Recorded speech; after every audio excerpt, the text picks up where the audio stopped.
The day I destroyed my family with a Christmas present was supposed to be the happiest day of the year. I can still see it now. The tree lit up in the corner, my mother humming carols in the kitchen, my father sitting in his recliner with that peaceful smile he always wore during the holidays. I was 42 years old, standing in the middle of my childhood living room with a gift bag in my hand, completely unaware that I was about to set off a bomb that had been ticking for 3 decades. It was a DNA ancestry kit. You know the ones. Spit in a tube, send it off, and 6 weeks later you get a colorful chart showing you where your ancestors came from. My wife had bought 4 of them, one for me, one for my father, one for my mother, and one for herself. A fun family activity, she called it. Something we could bond over during the long winter months.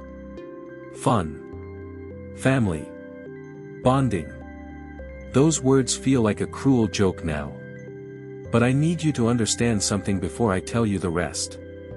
I need you to understand that what happened next wasn't about the DNA. It wasn't about blood or genetics or any of the things those little tubes promised to reveal.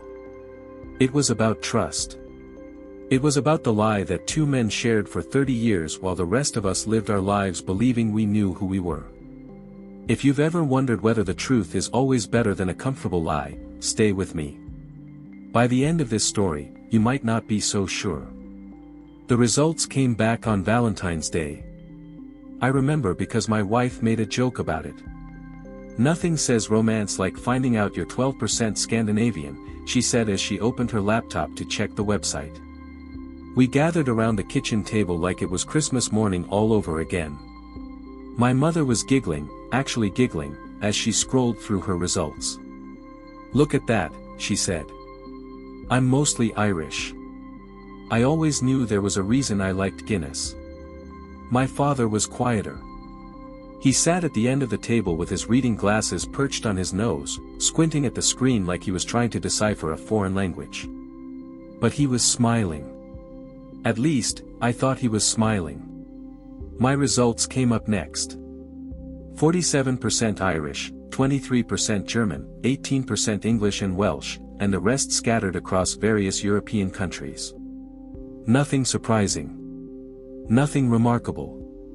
And then my wife clicked on the DNA Relatives tab. Oh, look, she said. You have over 1,000 relatives on here. Some of them are pretty close matches too. I leaned over her shoulder to look. There were second cousins, third cousins, distant relatives I had never heard of. And then there was one result that made me freeze. Half-brother. The words were right there on the screen, plain as day. Half-brother. 50% DNA shared. A man named David Patterson, age 53, living in Columbus, Ohio. That's got to be a mistake, I said. But even as the words left my mouth, I felt something shift. Some tectonic plate deep in my consciousness began to move, and I knew with absolute certainty, that it wasn't a mistake at all. I looked at my father. He wasn't looking at the screen. He was looking at Dr. Marcus Webb's number on his phone, which he had pulled out of his pocket without any of us noticing. Dr. Marcus Webb. Our family doctor. The man who had treated my father for 30 years. The man who had seen me through chicken pox and strep throat and that broken arm I got falling off my bike when I was 11. The man who came to our house for dinner every Thanksgiving and always brought that expensive wine my father liked. Dad, I said slowly. What's going on? My father didn't answer. He just stood up from the table, walked into the other room, and closed the door behind him. I could hear him on the phone, his voice low and urgent, but I couldn't make out the words. My mother's face had gone pale. The giggly, happy woman from 5 minutes ago had disappeared, replaced by someone I almost didn't recognize. Someone who looked terrified. Mom, I said. Who is David Patterson? She started to cry. The next 3 hours were the longest of my life. My father came out of the room looking like he had aged 10 years. He sat down at the table, took my mother's hand, and told me a story that I still struggle to believe even now, months later. It started in 1992. My parents had been married for 8 years, and they had me, their only child. They were happy, or at least they thought they were. But there was something my father had never told my mother, something he had never told anyone except his doctor and closest friend, Marcus Webb. He was sterile. Not infertile. Not low sperm count. Completely, totally, irreversibly sterile due to a childhood illness that had damaged him in ways that couldn't be repaired. He had known since he was 18 years old. He had known when he married my mother. He had known when she announced, with tears of joy streaming down her face, that she was pregnant with me. I didn't know what to do, my father said, his voice breaking. I loved your mother more than anything. And when she told me she was pregnant, I saw the happiness in her eyes, and I couldn't take that away from her. I stared at him, unable to process what he was saying. But if you're sterile, then how? I don't know, he said. I never knew for certain. But I had my suspicions. There was a man your mother worked with, a colleague who was always around, always helpful, always. He couldn't finish the sentence. My mother was sobbing now, her whole body shaking. It was one time, she whispered. One stupid, terrible time. I was lonely and scared and you were working so much, and he was there, and I made a mistake. The worst mistake of my life.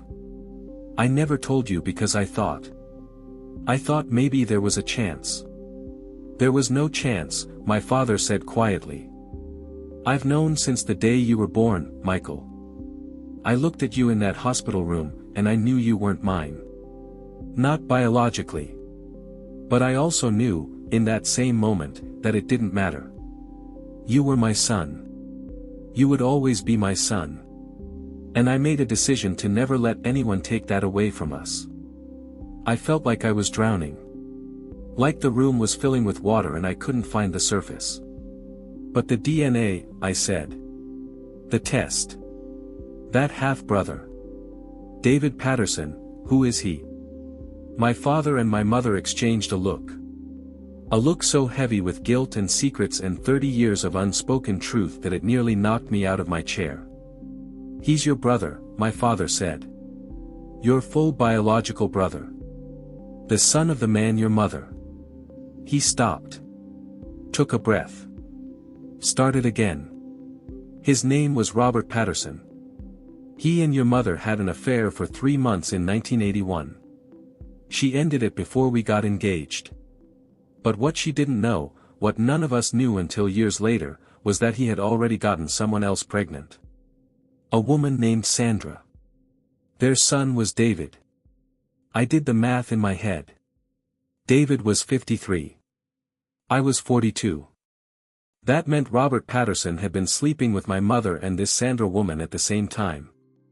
That meant David and I shared the same father but different mothers.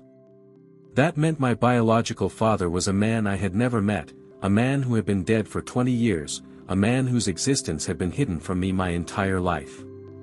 How did you know about David? I demanded. How did you keep this a secret for so long? My father closed his eyes. That's where Marcus comes in. Dr. Marcus Webb arrived at our house 2 hours later. He looked exactly the way I felt, shattered, exhausted, like a man who had been carrying an impossible weight for far too long. He sat down across from me and told me his part of the story. In 1994, 2 years after my birth, my father had gone to him with the truth. He knew I wasn't his biological son, and he needed help keeping that secret. Not from me. From my mother. From everyone. Your father was terrified, Dr. Webb said. He was terrified that if the truth came out, he would lose you. He would lose his marriage. He would lose everything he had built his life around. So he asked me to help him. Help him how? I asked. By making sure no one ever found out. I kept separate medical records for you, records that never mentioned your blood type inconsistencies or the genetic markers that didn't match your father's. When you needed a physical for sports or school, I fudged the paperwork. When your mother asked questions about why you didn't look like your father, I reassured her it was normal genetic variation. I protected the lie because your father asked me to. Because I believed, genuinely believed, that the lie was protecting something more important than the truth. I wanted to be angry. I wanted to scream at this man who had manipulated my medical records and lied to my face for decades. But when I looked at him, all I saw was exhaustion. All I saw was a man who had done what he thought was right and had lived with the consequences ever since. What about David? I asked. What about my half-brother? Dr. Webb nodded slowly. I found out about David in 2003. Robert Patterson had died a few years earlier, and Sandra had reached out to me because she knew I had been his doctor for a brief period in the 80s. She wanted medical history for David, information about genetic conditions, that sort of thing. When I looked into Robert's records, I put the pieces together. I realized that Robert's affair with your mother had overlapped with his relationship with Sandra. I realized that you and David shared the same father. And you didn't tell me. I told your father. He asked me not to tell you. He said it would only cause pain, only raise questions that had no good answers. He said you had a family, a life, and that knowing about David wouldn't change anything except make you miserable. I sat back in my chair, my mind reeling. 30 years. 30 years of secrets, of lies, of two men deciding what I should and shouldn't know about my own identity. Did you ever think, I said slowly, that it should have been my choice?